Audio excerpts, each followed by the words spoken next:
Hi, I'm Lucy. Get some popcorn and settle down because my story is bonkers. Don't forget to like and subscribe to MSA. My childhood was crazy. Mom was super strict and was always breathing down my neck to make sure I followed all her dumb house rules. Lucy, this placemat is 0.5 inches to the left. I'm so disappointed in you. Seriously?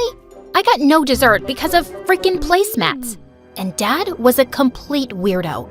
He stayed in his study all day long and only left at night with a suspicious-looking briefcase. But whenever I asked him what was in it, he would always tell me to mind my own business. So rude. One day, I was playing football by myself in the park when two mean-looking men grabbed my ball and squished all the air out of it. Hey, are you stupid? You're supposed to kick the ball, not squish it. She's a little firecracker. Where's your dad, little girl? He owes us an apology. Why? Who are you? And what did my dad do to you? You ask too many questions. Let's just say your father isn't a very nice man. Selfie! And they took pictures with me and left. What was going on? I ran home and confronted Dad. He looked panicked but told me it was no big deal. But I wasn't going to let it go. That night, I sneaked out of my room like a ninja and tried to get into Dad's study. But suddenly, a loud alarm went off and red lights flashed all over the house. I nearly jumped out of my skin in fright. Dad was so furious, he made me write 200 times, "I will mind my own business." But the next day, he was gone. I looked for him everywhere and called him, but his phone was off. And I felt guilty. Had he left because of me? But Mom refused to talk about him. Aren't you even a little bit worried about Dad? He's missing. He's a grown man. I'm sure he can take care of himself. People said he's a bad man. What did he do? What if I told you about listening to idle gossip? And straighten your back. Ugh, she was the worst. Rather than go to the police and file a report, she moved us to a new city. I was so mad at her that I stopped showering for a week.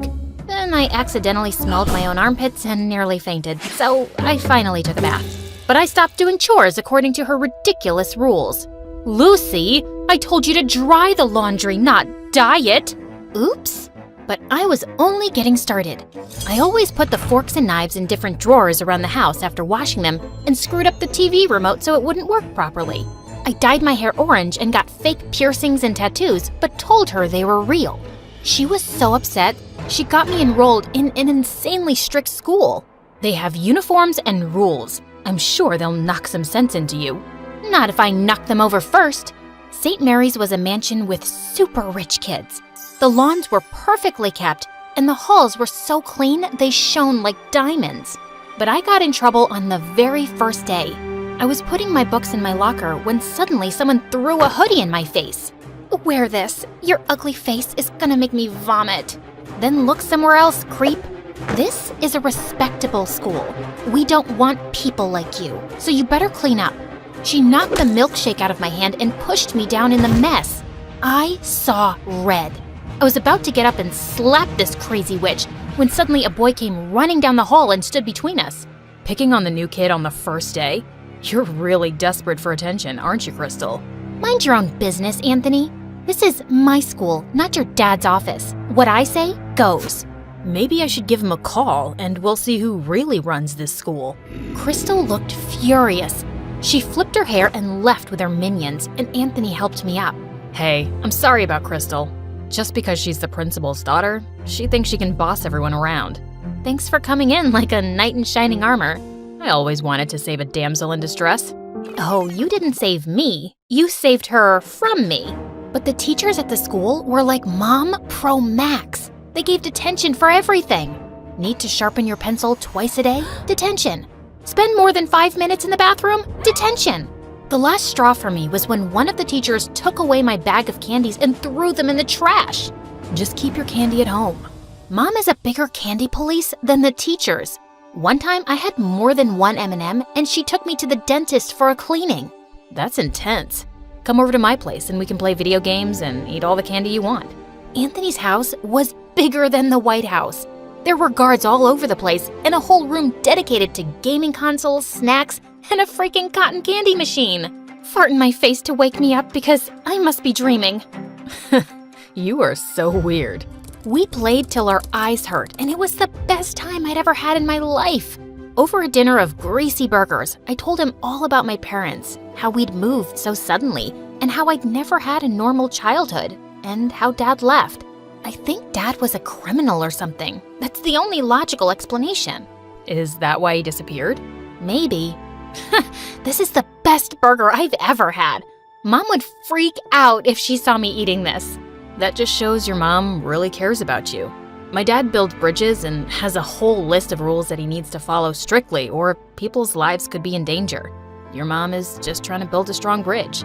I'd never really thought about it like that. Maybe Mom wasn't so bad.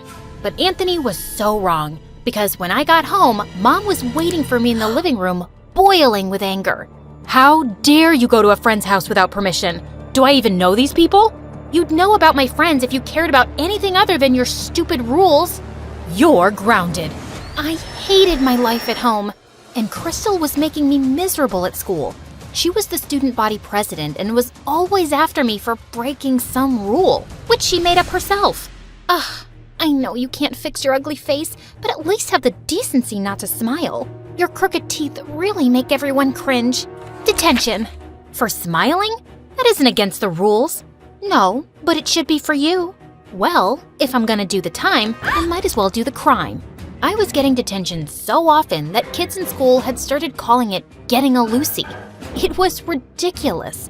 So I decided to get even in the most Lucy way possible. I came in super early one day, did a little dance for the security camera, and drew poop emojis all over Crystal's locker. But why stop there?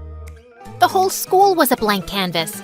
So I drew the little brown swirls on every whiteboard and bathroom stall. The school went nuts. One of the teachers fainted. The principal called me into her office, and soon after, Mom showed up with Dad's briefcase. She told me angrily to go outside for a few minutes. You're definitely going to get expelled, Lucy. That's what happens when you don't follow the rules. But just then, the principal came out looking pale and sweaty. Well, Lucy, I've decided not to expel you. I can see you don't do well with rules, so maybe we can relax a few and make learning easy for you. What? I was shocked, but Crystal had a full-blown meltdown. This loser drew poop all over my locker. She can't get away with this. I want her out, Mommy. Kick her out. The principal had to drag Crystal into her office because she was kicking and screaming like a 5-year-old. And Mom grabbed my hand and took me home for the day. What just happened? What did you say to the principal? Did you threaten her? What's in that briefcase? That's none of your business. Just keep your head down at school. I saved your butt this time, but it won't always work. No, maybe you're a criminal just like Dad. I don't trust you at all. I won't do anything you ask until I know the truth. I ran out the door and went to stay with Anthony. It was the only place I felt safe. Mom kept calling, but I ignored her calls. The next day, people in school were looking at me like I was some kind of hero. One of Crystal's minions actually dusted my locker and opened it for me, while another girl brought me coffee and offered to carry my books. What's going on here? Why are you guys doing this? Because someone finally put Crystal in her place. She's no longer the student body president thanks to you. We were all so tired of her being mean to us. Aw, shucks. But I didn't really do anything. Thanks for the coffee, but you don't have to do this anymore, okay? Life was pretty sweet after that. The teachers left me alone, and Crystal's day of ruling the school halls was over. She was always glaring at me like she was planning something evil in that petty brain of hers. And a few weeks later, I found out what. Someone had spray-painted poop emojis on every teacher's car and left a giant cat turd on the principal's windshield. Don't look at me. I didn't do it. Then who did? You're such a witch, Lucy. Everyone tried their best to make you straighten your ways, but you're a lost cause. Once a criminal, always a criminal. You take that back. You're a criminal. I slapped Crystal so hard that her contacts fell out. I was expelled on the spot, and the teachers reported me to the police for destroying their cars. My case was being investigated, and I was probably going to end up in juvie. But I wasn't a criminal like Dad, and I had to prove my innocence. So that night, I sneaked into the school's security room and got all the camera footage on a USB, and then ran to Anthony's place. Lucy, what happened? Why did you do that to all the teachers' cars? I didn't. Someone's framing me and I'm gonna find out who. We used his laptop to look through the videos, but there were hours and hours of it, and I was getting sleepy. I went to the bathroom to change into my pajamas when I saw something that made the hair on the back of my head stand up. Hey, Lucy, I think I found the footage, but it's no good. The person's wearing a hoodie and a mask. I don't think you'll be able to prove it wasn't you. And that's exactly what you wanted, didn't you? I threw the hoodie and mask in his face. They had the same spray paint stains as the one used to make the emojis. He looked shocked at first, but then an evil grin spread on his face. No one is gonna believe a nobody like you. They shouldn't have believed your dad either. What are you talking about? What does my dad have to do with any of this? He has everything to do with this. When you joined the school and I read your name, I knew you had to be that nosy journalist's daughter. Journalist? Stupid, naive Lucy. Doesn't even know anything about her own parents. Yes, he found some stupid evidence against my dad for fraud and ruined his reputation. He sent him to prison. And now, I'm gonna send his precious daughter to jail. Just then, the door slammed open and the police rushed into the room. Anthony, you're under arrest for property damage. What? It was her. You have no proof it was me. Actually, you slipped up. I have a dashboard camera in my car, and that caught your face when you were ruining it. Lucy, are you okay? Suddenly, Mom came into the room and I was so glad to see her. I gave her a bear hug. I was so scared, Mom.